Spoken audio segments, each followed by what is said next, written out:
Great pleasure right now to welcome to our show a man who has written a very interesting and helpful book, I'm sure. It's called Relaxation Revolution, Enhancing Your Personal Health Through the Science and Genetics of Mind-Body Healing. We're joined by Dr. Herbert Benson, who discovered the relaxation response back in the mid-'70s. He's at Harvard Medical School and really has kind of revolutionized that study. And he joined us today by telephone. Dr. Benson, thanks for being with us. How are you today? Great, and thank you for having me. Great to have a chance to talk to you. I've always kind of been a medical science fan, if you want to call it that. My mom was a nurse, so I've always had kind of an interest in that. And just reading through your book since we got it, I've always heard that the mind can do incredible things if you let it. I guess that's kind of the basis of the relaxation response, isn't it? Yes, indeed. In fact, 60 to 90% of visits to doctors are in the mind-body stress-related realm, poorly treated by drugs and surgeries.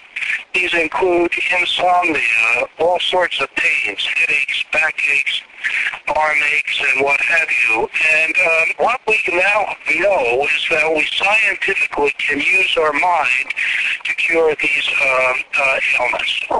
You see so many people, you hear the stories of people just taking so many different types of pills or drugs to kind of mask what's bothering them. And I guess in many of those cases, just kind of trying to use your mind to relax yourself and do away with that, couldn't you? Yes, indeed. Just, you see, when you're under stress, you put out adrenaline, and that prepares you for running or fighting. You don't run, you don't fight, and yet you have these hormones, and this makes chronic pain worse.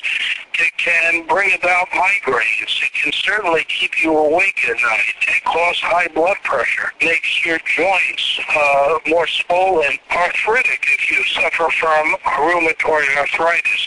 We now know that the mind has the capability of bringing forth an opposite response to the stress response, and that's the relaxation response. And it's so easily brought forth, namely by sitting quietly, focusing on your breathing, and on your out-breath, repeating a word, a sound, a prayer, a phrase.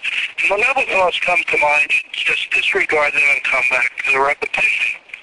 And we've now proven that doing this simple activity, you can actually change your genes' activity, and you can turn on and turn off genes that will counteract the harmful effects of stress. I was interested in that, altering gene expression. That really goes down to the basis of human life, doesn't it? I mean, that's where it all starts in the genes, so you can actually affect that, I think, right? Precisely.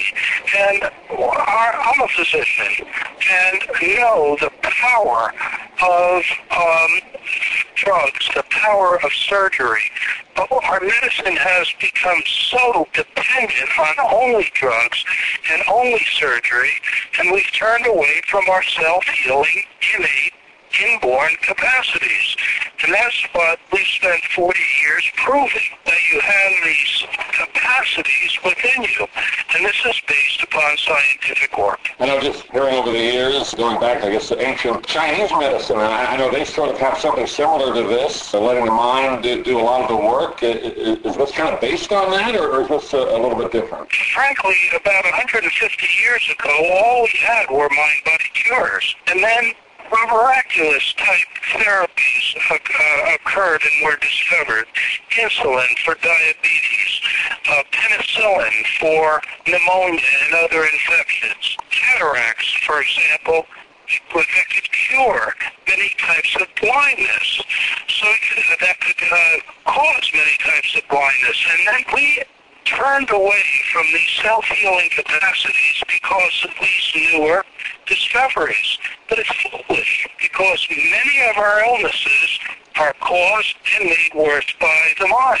And now showing that the mind can turn on and turn off genes that oppose the harmful effects of stress now puts this on an even firmer scientific basis. You know, people out there may be saying, well, this is good maybe for things like insomnia or maybe lesser cases of of illness, but if you're in pain, let's say you have cancer or something like that, can this help with relieving pain, just doing it through your mind?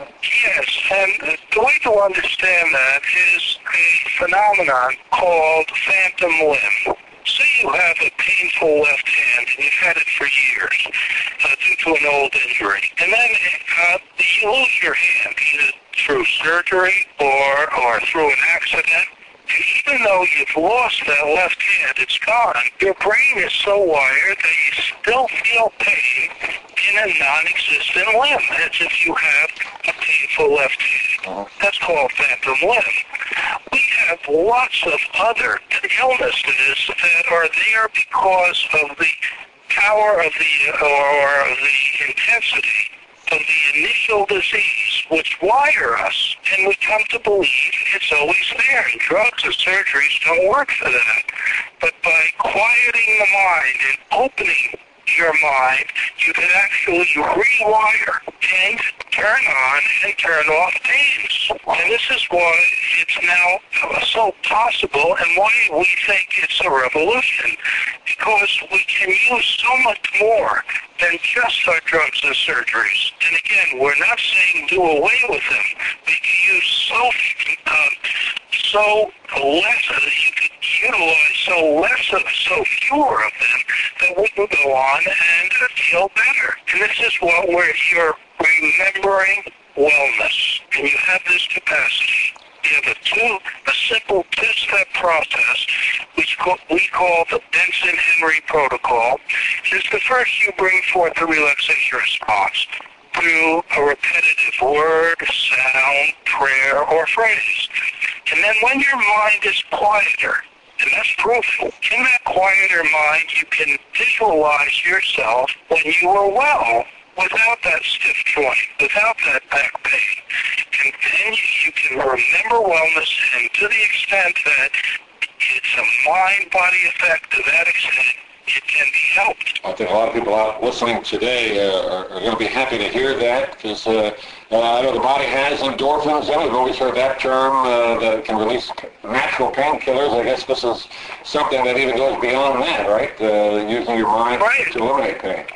We've proven, and others have proven, that when you evoke the relaxation response, you release endorphins and enkephalins. So you see, you're tapping, it's one of the avenues to tap into this inborn natural response we have. Many people are discouraged by the inability to use natural keys in their health and well-being. Well, now we have that. And to the extent that any disorder is being caused or made worse by stress, and it's frequent. To that extent, we now can use the mind-body approaches, this Benson-Henry protocol, to alleviate that condition. Well, the name of the book is called Relaxation Revolution. We've been talking with Dr. Herbert Benson. Also, William Proctor is the co-author of the book. And Dr. Benson, do you have a website you want to direct people to get more information about you or the book? Yes, www.massgeneral.org/PHI.